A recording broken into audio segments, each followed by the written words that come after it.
पति पत्नी के झगड़े, पारिवारिक कहानी। एक दिन की बात है, रीना रवि से कहती है, यह वीडियो देखो कितना कॉमेडी है। रीना, प्लीज़ मुझे मेरा काम करने दो, मुझे परेशान मत करो।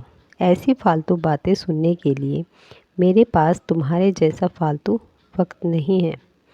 रवि, आजकल मेरे लिए तुम्हारे पास टाइम ही नहीं रहता और तुम्हें मेरी सभी बातें फालतू और गलत ही लगती हैं। तुम्हारी नज़रों में इतनी ही बुरी थी तो तुमने मुझे प्रपोज करके शादी क्यों की? हाँ, भूल हो गई मुझसे, लेकिन अब क्या फ़ायदा यह सब बोल के कि हुई भूल अब निभानी तो पड़ेगी ही ना जिंदगी भर। रवि के ऐसे शब्द सुनकर रीना की आंखों में आंसू आ गए। रीना ने कहा, ठीक है तो फिर तुम्हें मेरे होने से इतनी ही तकलीफ़ होती है तो मुझे लगता है कि हम अलग हो जाते हैं। दोनों की ये बातें चालू थी, तब अन्नू का कॉल रीना के मोबाइल पर आया। अन्नू रवि और रीना दोनों की कॉमन फ्रेंड थी। रीना अन्नू का कॉल उठाती है, लेकिन अन्नू कॉल पर रो रही थी। रीना ने कहा, अरे बोल ना कुछ, क्या हुआ? आंटी की तबीयत अच्छी नहीं है क्या? माँ की तबीयत अच्छी है, अन्नू ने कहा। ऐसा बोलकर अन्नू फिर से फूट फूट कर रोने लगी। रीना ने कहा, अन्नू तुम पहले रोना बंद करो और मुझे ठीक से बताओ आखिर क्या बात है। मुझे अभी डर लग रहा है अन्नू, जल्दी बताओ क्या हुआ। अन्नू, रीना, राहुल, क्या हुआ राहुल को? रीना, कल रात को कश्मीर में आतंकवादियों के साथ गोलीबारी में राहुल को 4 गोली लगने से राहुल शहीद हो गए। अभी अभी फ़ोन आया है, उनकी बॉडी विमान से ला रहे हैं। यह सुनकर रीना के पैरों तले ज़मीन खिसक गई। अन्नू, अन्नू, अब दोनों अभी आते हैं तुम्हारे पास, तू संभाल खुद को और आंटी को भी, हम पहुंचते हैं जल्दी से जल्द उधर। ऐसा बोलकर रीना फ़ोन रख देती है और रवि को राहुल और आतंकवादियों में हुई फायरिंग और राहुल के शहीद होने की बात बताती है। रवि भी उसकी बातें सुनकर सुन हो गया, लेकिन तुरंत वह दोनों अन्नू के घर जाने के लिए रवाना हुए। अन्नू के घर पहुंचते ही दरवाजे में ही अन्नू रीना के गले लगकर रोने लगी। अन्नू ने कहा, रीना, कल सुबह ही तो हम तीनों ने उनसे बात की थी वीडियो कॉल पर। वो कह रहे थे कि छुट्टी सेक्शन हो गई है और अगले सप्ताह वो घर आ रहे हैं। यह बातें बोलकर वह कितने खुश थे और रात को अचानक ऐसा हो गया। संभाल खुद को, तुम्हें तकलीफ़ होगी, प्लीज़ संभाल खुद को। तू अपनी हिम्मत खो देगी तो आंटी को कौन संभालेगा? रीना, अब मैं क्या करूँ खुद को संभाल कर? मेरे जीने की वजह ही मुझसे दूर चली गई। अब किसके लिए जीऊँ मैं?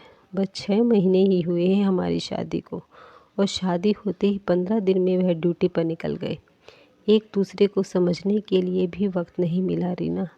इतने सपने देखे थे हमने दोनों ने, हमारे बच्चे के, नए घर के, एक दूसरे के लिए बहुत सारी बातों के सपने देखे थे। अब सारे सपने अधूरे रह गए।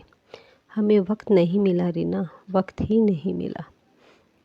थोड़ी देर में राहुल की बॉडी तिरंगे में लपेट कर घर पर आई। शासकीय इंतजाम में राहुल का अंतिम संस्कार हुआ। सभी विधि खत्म होने पर रवि और रीना अपने घर वापस देर रात तक पहुँचे। रवि, तुम खाना खाने वाले हो क्या? मुझे तो भूख नहीं है। नहीं, चाय बना, बहुत सिर दर्द हो रहा है। कुछ समझ में नहीं आ रहा रीना। दोनों के लिए चाय बना कर लेकर आती है। चाय पीने के लिए दोनों शांति से सोफे पर बैठते हैं। रवि, सॉरी रीना, मैं सुबह तुम पर बहुत चिल्लाया। अरे क्या करें, वर्क फ्रॉम होम होकर भी इतना प्रेशर होता है और इस वजह से मैं इतना चिड़चिड़ा हो जाता हूँ कि उसका गुस्सा तुम पर निकलता है। I am sorry Reena. तुम सॉरी मत बोलो, मैं भी तो गलत थी। मैंने भी ज़्यादा ही बोल दिया था कि हमें अलग हो जाना चाहिए। मुझे ऐसा नहीं बोलना चाहिए था। रीना, तुम्हारा गुस्सा भी सही है। मैं तुम्हें वक्त दे पाऊँ इतनी सी तो तुम्हारी इच्छा होती है। रवि, हाँ, लेकिन मुझे भी तुम्हें समझना चाहिए था। तुम्हारे काम का प्रेशर ना समझते हुए मैं अपना ही गुस्सा तुम पर निकाल रही थी। इट्स ओके रीना, हम दोनों ही अपनी अपनी जगह सही थे, बस हम दोनों एक दूसरे को समझ नहीं पाए, रीना रवि से कहती है। अन्नू के वह शब्द अभी भी मेरे कानों में गूंज रहे हैं। हमें वक्त ही नहीं मिला रीना, हमें मिला हुआ वक्त को कितना ग्रांटेड लेते हैं ना। सच में रीना, हमें जैसे एक दूसरे के साथ रहने के लिए वक्त मिलता है, वैसे हर किसी को नहीं मिलता। टाइम मिले इसके लिए बहुत कितने प्रयास करते हैं, लेकिन कोई परिवार की जिम्मेदारी में तो कोई देश के प्रति जिम्मेदारी को निभाने में व्यस्त रहता है। और हम इस मिले हुए वक्त में क्या करते हैं, एक दूसरे की गलती निकालने की कोशिश करते रहते हैं। सच में रवि, अन्नू और राहुल की ज़िंदगी देखकर समझ में आता है कि हम कितने सुखी और खुश हैं, लेकिन हमें उसकी कीमत ही नहीं पता। हम हमारी ज़िंदगी में छोटे छोटे दुख में उलझे रहते हैं।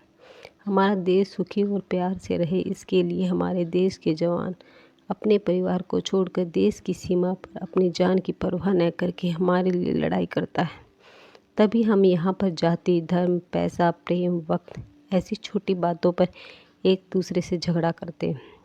अपनों के लिए सबसे अच्छे उपहार।